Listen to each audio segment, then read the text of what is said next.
Belated happy 2022 to everyone. Today is January 6th, Thursday, the first daily vlog of the year 2022. I hope everyone, whenever you are, will continue to stay COVID safe as you should. Well, unfortunately, Hong Kong standard, there are some Omicron local cases in Hong Kong, and more concerning, there are now some unlinked cases. Previously, those linked cases are related to a Cathay Pacific cabin crew who dined out, which is spent time in the community before he should have finished home quarantine. So because of that, Chief Executive Carrie Lam. So Carrie Lam is the Chief Executive, 行政長官, or you can say 特首, said the government will reimpose strict anti-epidemic measures in Hong Kong in order to try to ward off a large-scale COVID-19 outbreak which involves the Omicron variant, which you can say is called the fifth wave. I know compared to other countries or places such as Australia, the number of cases like now in Hong Kong, it's like tiny as shit. Yes, quite really tiny as shit. Hong Kong cases compared to other such as Australia, but Hong Kong standard. So they will implement some measure. Some starting from tomorrow, Friday, January 7th, such as dine-in. There will be a curfew between 6 p.m. to 4:59 a.m. So basically, you can only dine in between 5 a.m. to 5:59 p.m. Between 6 p.m. to 4:59 a.m. you can only order takeaway, and then even though you can dine in throughout the day, the seat restrictions will be half. So depends on which type of restaurants you are. So 4 people per seat will be 2, and then 8 people per seat will be 4, and then 12 people per seat will be 6. So basically half of the original seat restrictions. So apart from restaurants, some venues such as museums or attractions will close from tomorrow, January 7th. And also, this does not apply to me, but from the day after, which is January 8th, Saturday, flights from different countries will be suspended for 14 days. Those previous measures such as mentioned, venues closure, dining curfew will be also from 14 days. So the 8 countries, I forgot the rest. Wait, let me check. Yep, here we go. So they are Australia. Thankfully, I have arrived. More than a month ago from Australia. I'm back to Hong Kong. Currently, there are only, which is operated only by Cathay Pacific. Cathay Pacific only flies from Sydney to Hong Kong at the moment. So, but you can't fly from Saturdays. But I was already back more than a month ago. I arrived like December 1st when it was still like 14 days of compulsory quarantine. So, good. Australia as well, and then Canada, France, India, Pakistan, the Philippines, the UK, and the US. These 8 countries will suspend passenger flights to Hong Kong. It's one way. So you can't fly. For me, if I am still in Australia, I can't fly from Australia back to Hong Kong from this Saturday onwards, but you can still fly from Hong Kong to Australia. Note that is a one-way suspension, it's not a two-way.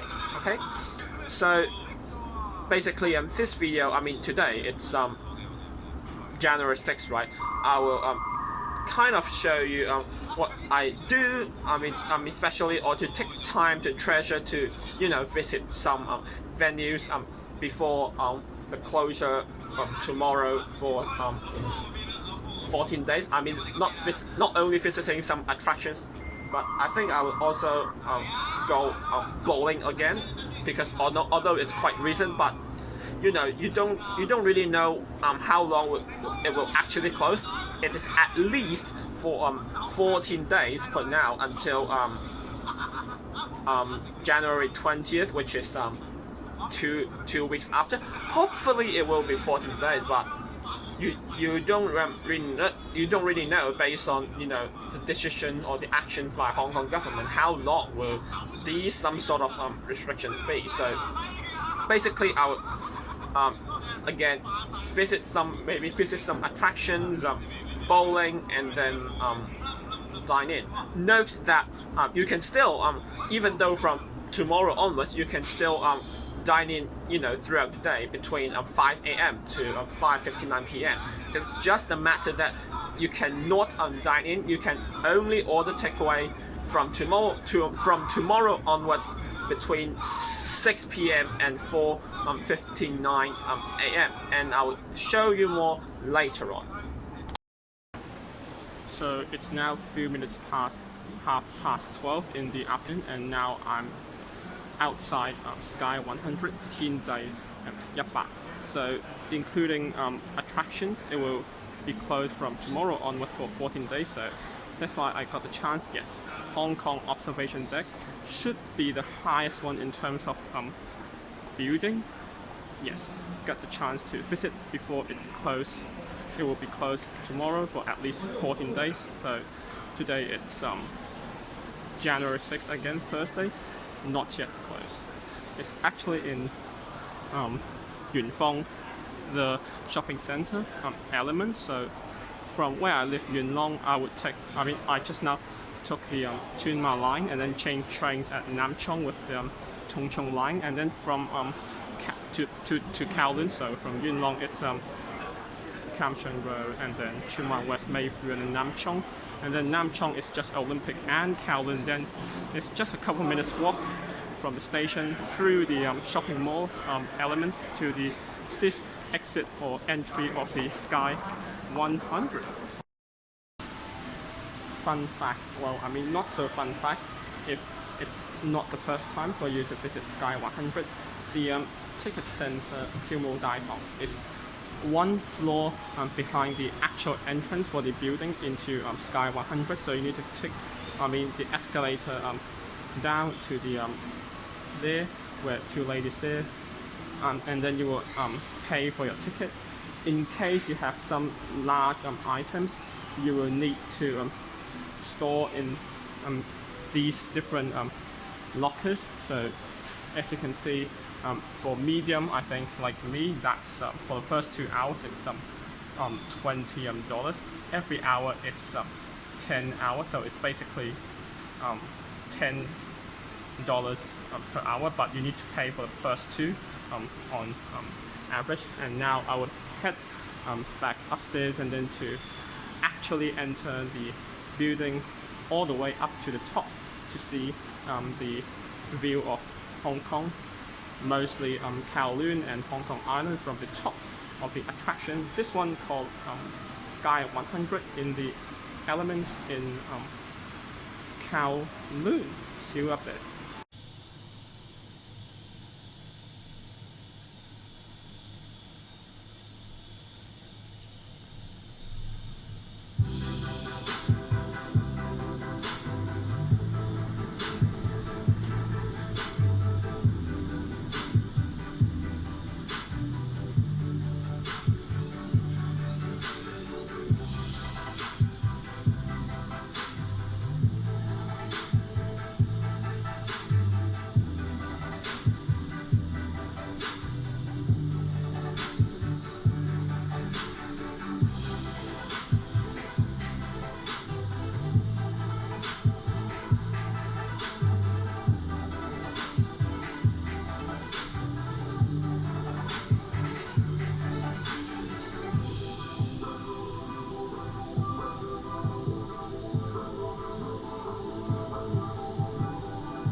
now I'm already at the top, Sky 100, 天際100. That's the view. So mostly Kowloon Peninsula, and then Hong Kong Island, parts of Hong Kong Island. Yep.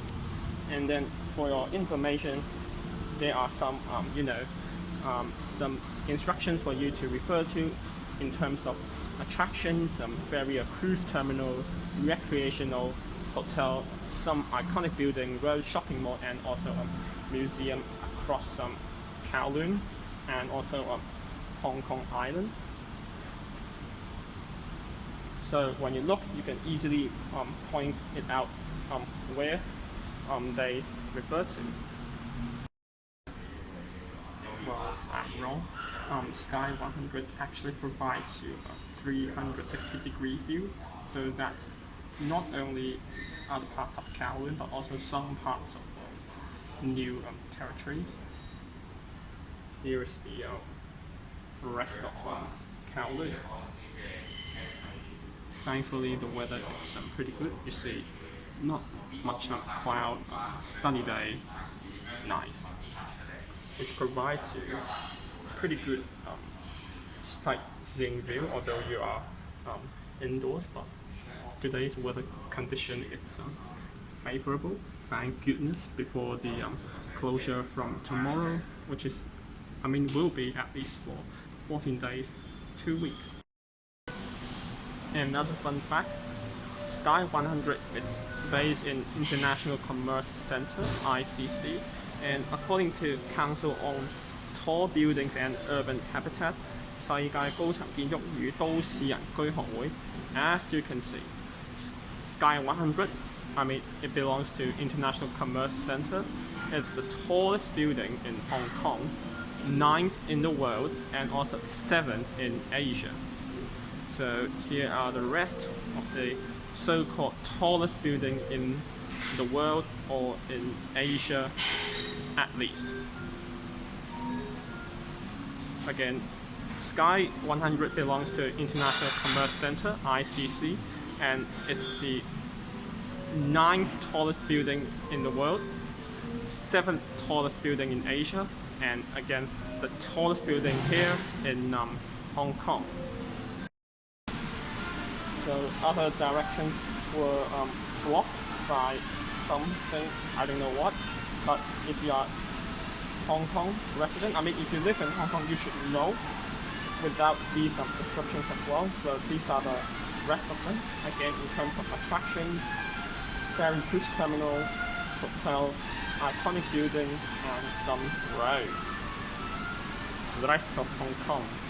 And even not only new territories, Kowloon and Hong Kong Island, but Lantau Island as well further. Nice. I don't think I'm a smart turn customer, but when I left Sky 100 taking the lift, which claims 60 seconds, like in a minute, from the top back down to the ground floor, the staff gave me a complimentary bottle of water, so not too bad. And remember, when you after you pay, you need to actually take the passport print out. The passport print won't, you just need to use your hands to actually take the passport print out. Otherwise, you would have realized there's no passport print, and it's 6-digit code, and otherwise it takes like 1 million of combinations for you to, just in case you forget your passport. But remember, after you pay, you need to take the passport print out with your finger. Now I'm down back at Elements. I'm now at one of the restaurants, the night market, which is for Taiwanese food and drink for lunch. So that's actually a lunch set. So tomorrow's dine-in ban, when it comes to effect, it does not affect lunch, because it's only from 6 p.m. to 4:59 a.m. So I can still have lunch for dine-in. Okay, by the way, that's the 3-cup chicken. That's the main dish.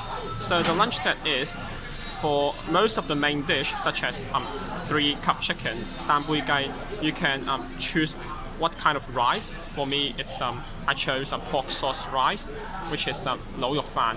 And you can choose one appetizer, which is hot and sour spicy soup, 酸辣湯, and also one drink.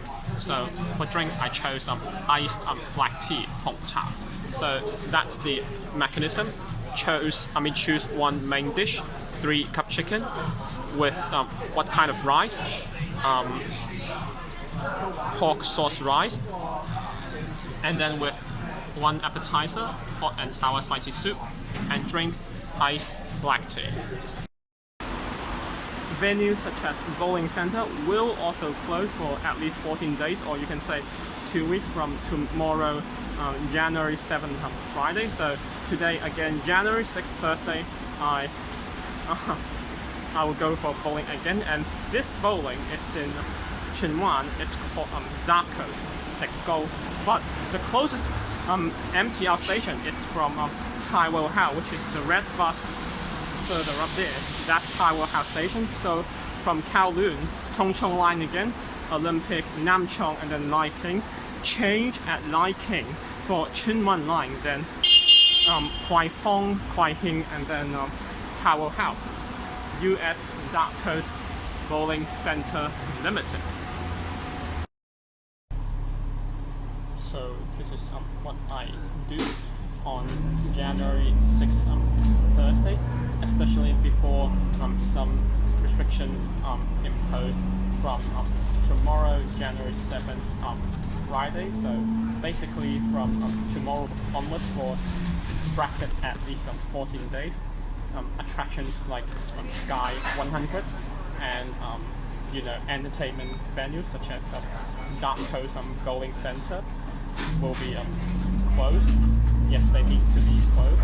Even though for restaurants, yes, you can still have dine in, but it must be between 5 a.m. to 5:59 a.m.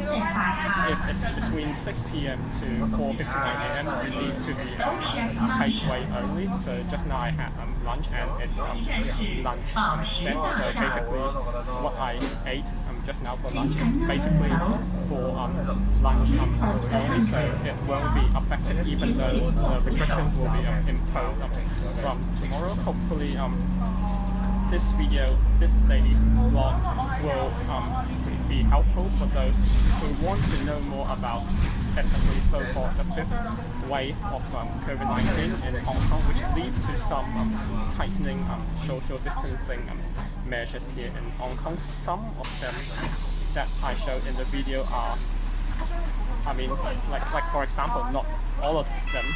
But if you want some more information, I put the, you can say, news article in the description down below, so that you guys can refer to in your own time. Hopefully you will like this video by subscribe to this channel, giving a like to each of the video, and more importantly, follow my Facebook, Instagram, Snapchat, and Twitter, so you won't miss out my content, my other videos. If you are in Hong Kong, stay safe, stay safe, and the COVID-19 safe. Hopefully those restrictions will be eased after 14 days, or you can say 2 weeks, so that you will have some sort of freedom in 2 weeks' time. See ya.